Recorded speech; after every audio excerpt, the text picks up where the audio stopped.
Salam Rahayu, semoga kita sehat selalu. Misteri Gunung Padang Cianjur, sisa dari peradaban Atlantis dan harta karun emas. Munculnya situs megalitikum Gunung Padang ke panggung nasional dibumbui sejumlah cerita legenda. Mulai dari harta karun, Atlantis yang hilang, makhluk asing, piramida, kekuatan mistis, Prabu Siliwangi, dan aneka cerita lainnya. Tim arkeolog dan geolog dari tim terpadu riset mandiri mengungkapkan sejarah yang tersimpan di Gunung Padang. Mungkin dengan ekskavasi bisa terungkap segala mitos dan legenda yang selama ini terlanjur beredar dan membumbui situs bersejarah itu. Cerita Gunung Padang termasuk berbagai mitosnya juga disebut dalam buku arkeolog Ali Akbar, yang juga tergabung dalam tim terpadu riset mandiri situs Gunung Padang. Ali memasukkan mitos Gunung Padang ke dalam bab tersendirinya, yakni di bab 3. Misteri seputar Gunung Padang dimulai dari namanya. Nama Gunung Padang itu memiliki aneka arti dan juga makna. Mulai dari cerita istana Raja Siliwangi yang tak jadi dibangun dalam semalam hingga disebut sebagai ibu peradaban. Padang sendiri memiliki arti siang atau terang.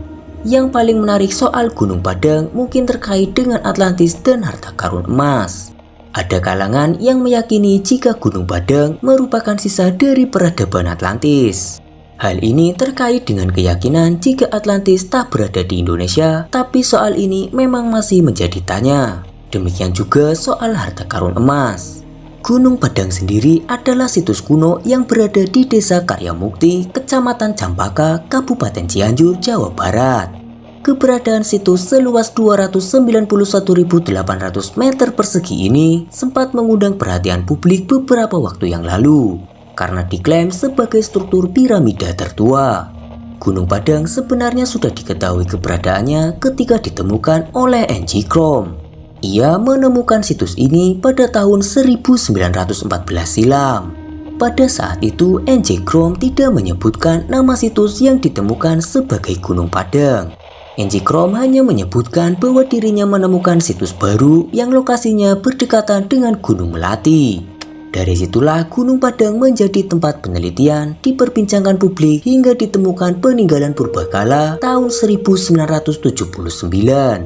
Penemuan peninggalan purbakala dilaporkan oleh seorang warga dan sejak tahun 1979 penelitian digelar oleh Pusat Penelitian Arkeologi Nasional. Berdasarkan pengamatan peneliti diketahui bahwa Gunung Padang adalah situs dengan bentuk pundak berundak. Bukti Gunung Padang adalah sisa-sisa dari zaman megalitikum dapat dilihat dari tinggalan bebatuan tempat pemujaan. Tempat pemujaan tetap berdiri tegak sampai sekarang. Gunung Padang juga ternyata tercatat sebagai kompleks punden berundak terbesar di Asia Tenggara. Sementara itu, National Geographic melaporkan bahwa klaim Gunung Padang adalah struktur piramida tertua di dunia bermula dari pemaparan peneliti asal Indonesia, yang waktu itu diungkapkan pada acara American Geophysical Union pada tahun 2018. Klaim tersebut didasarkan pada Gunung Padang berbeda dari bukit biasa setelah peneliti melakukan penelitian selama bertahun-tahun. Pasalnya, situs ini memiliki serangkaian struktur kuno yang usia fondasinya sekitar 10.000 tahun yang lalu. Bahkan bisa berusia lebih tua dari itu. Peneliti juga menerangkan lapisan pertama dari Gunung Padang usianya mencapai 3.500 tahun. Pada lapisan kedua dari situs ini usianya mencapai 8.000 tahun. Dan pada lapisan ketiga berusia sekitar 9.500 hingga 28.000 tahun. Arkeolog Universitas Indonesia yaitu Dr. Ali Akbar berpendapat klaim Atlantis yang hilang berkaitan dengan Gunung Padang. Karena situs purba di Cianjur itu dipercaya hasil dari kemajuan peradaban manusia yang hidup 5.200 tahun yang lalu sebelum Masehi. Usia peradaban tersebut jauh lebih tua dari peradaban Mesir ataupun Mesopotamia yang berusia sekitar 3.000 hingga 4.000 sebelum Masehi. Sementara alegori Plato tentang Atlantis sendiri mengatakan bahwa peradaban Atlantis ada di masa 11.000 sebelum Masehi. Itu yang artinya secara usia peradaban yang paling mendekati peradaban Atlantis adalah Gunung Padang. Dia juga menekankan pentingnya meneliti apakah naskah dialog Plato, Timaeus, dan Critias adalah tulisan yang berupa fakta atau sekadar fiksi. Meskipun misalnya tulisan Plato ternyata adalah fakta, sampai saat ini belum ada penelitian arkeologis yang memadai untuk memverifikasi klaim tersebut.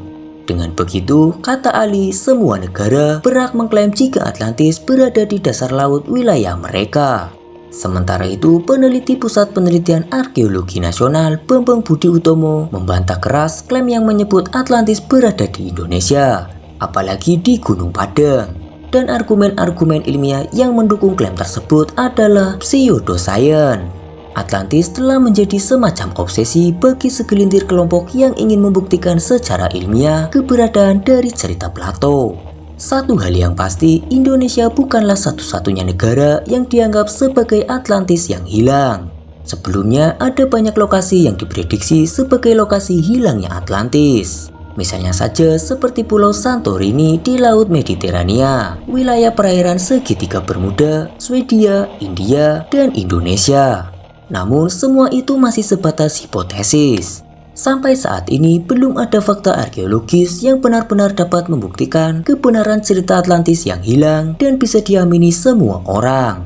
Keberadaan Atlantis masih menuai kontroversi, termasuk kaitannya dengan Gunung Padang sebagai piramida tertua yang masih diperdebatkan. Soal yakin atau tidak yakin tentu berbeda soal dengan penelusuran ilmiah atasnya. Itulah kisah dari misteri Gunung Padang Cianjur, sisa dari peradaban Atlantis. Bagaimana menurut Kamrat Demi Masa? Jika Kamrat Demi Masa memiliki pendapatnya tersendiri, tulis saja di kolom komentar. Sampai jumpa di kisah-kisah selanjutnya.